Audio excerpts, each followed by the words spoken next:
Now this is a story all about how I tried to play Force Unleashed 2, but Steam wouldn't download past a quarter of a gig, and now I'm stuck playing Pac-Man Championship Edition DX+. Okay.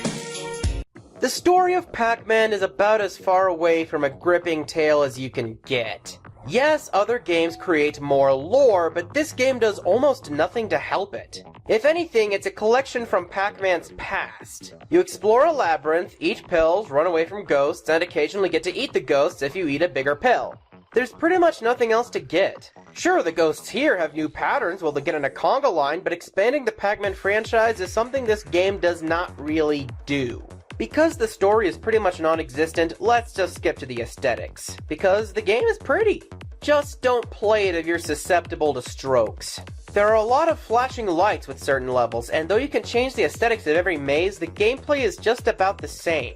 It lets you pick the skins for the sake of seeing where you're going significantly better. See, the game does move too fast sometimes, and you lose track of where Pac-Man is a lot, which results in you dying. If you want to stand a chance, you need to pick the visuals that work best for your eyes, older designs or newer designs, depending on your personal tastes. While the music doesn't impede the gameplay, I don't remember any of it. Yeah, there are the opening melodies, but I can't remember anything past them. It was all blurs, which ironically reflects the visuals and the gameplay. I can't remember a single original tune from the game. Wow, that was pretty sparse too. Keep this up and this will be my shortest critique yet. Let's move on to the gameplay. It's the classic Pac-Man visual style mixed with puzzle elements via the mechanics of Snake. You have ghosts chasing you and they follow your exact path as you munch on pellets. The right and left sides of the screen are considered separately in every level. When you eat a piece of food on the right side after collecting enough pellets there, the left side resets and vice versa, removing all the pellets and sleeping ghosts and placing them in new spots. As per traditional Pac-Man, there are also power pellets that let you eat ghosts when they turn blue, not to be confused with the regular light blue ghosts, for a limited time. If you touch a ghost, they're dead. Undead. Re-dead? You know what I mean. However, it is very easy for a ghost to catch you because you end up going faster than Sonic on crack cocaine. See, the game gets faster the better you play, and it feels like you almost don't get any chance to survive. To combat this, not only does the game slow down when you're on a collision course with a ghost, giving you a second to try to find the way to change your direction, but it also gives you bombs that send all active ghosts into the center box. That reminds me, you awaken a ghost by running past it, but they only seem to become active in the conga line when the line goes past them. This is where the whole Snake aspect comes into play. Now, you might think to yourself that avoiding halls with ghosts is a good idea. Well, it is if you don't want a high score.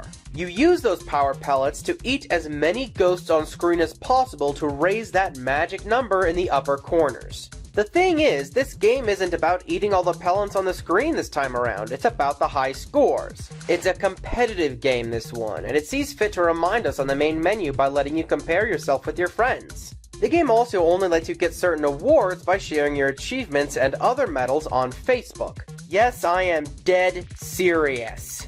You need to do this if you hope to complete the game. But if I need to give you any reminders, I suck at video games, so I had no plans to complete it. Honestly, I think the game is pretty bare bones. It doesn't even have the original Pac-Man available to play or even to be unlocked. It seems that Namco Bandai just put this out there, and while you'll have fun, it just doesn't stand up unless you're into competitive Pac-Man. And yeah, I get that it could be a thing. But with popular competitive titles like Smite, League of Legends, and dare I say Call of Duty, I just don't see this as being the next big esport. Although it probably would be enjoyed by an audience of non-gamers because everyone knows what Pac-Man is and how it's played.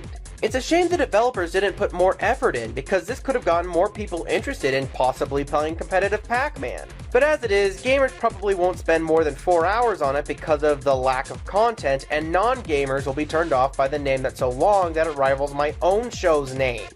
If I was judging this game by itself, it'd be alright. But because I've played so many better Pac-Man games, I'm gonna have to give this game a C+. I mean, compared to its predecessors, even those that follow the original Pac-Man formula, it's just empty. despite it being Championship Edition DX Plus. And no, I'm not counting all the DLC that's also available. Now, it's worth noting that The Force Unleashed 2, while I was writing this episode, actually finally did download properly. So, that's gonna come after next month. You know what's happening next month? You'll find out.